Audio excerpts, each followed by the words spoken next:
اور اب بات کریں گے رمضان المبارک میں بڑھتی ہوئی مہنگائی کی۔ عوام مہنگی کی چکی میں پس رہے ہیں، لیکن عوامی نمائندوں کو اس کا علم ہی نہیں۔ وفاقی وزیر خزانہ اسحاق ڈار نے مرغی کو سبزی سے بھی سستا قرار دے دیا ہے، لیکن اصل صورتحال کیا ہے بتا رہے ہیں اسلام آباد سے محمد اویس۔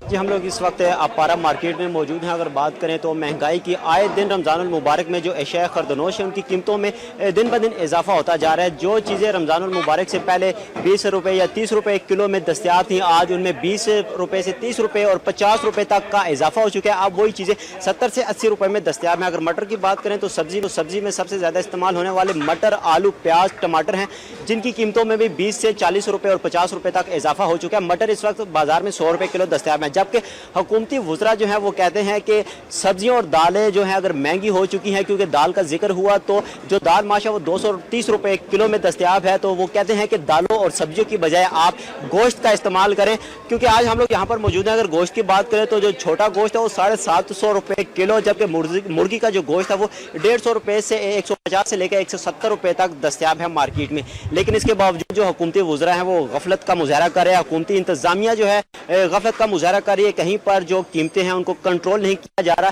جبکہ شہری کہتے ہیں کہ جب تک ان آڑھتیوں کو کنٹرول نہیں کیا جائے گا، ان کے منہ میں ان کو لگام نہیں ڈالی جائے گی، تب تک یہ قیمتیں کنٹرول نہیں کی جا سکتی ہیں۔ آج بھی اگر عام شہری سے پوچھا جائے کیا وہ استعمال کر سکتا ہے۔ رمضان مبارک میں بڑھتی ہوئی مہنگائی کے حوالے سے محمد اویس اپڈیٹ کر رہے تھے۔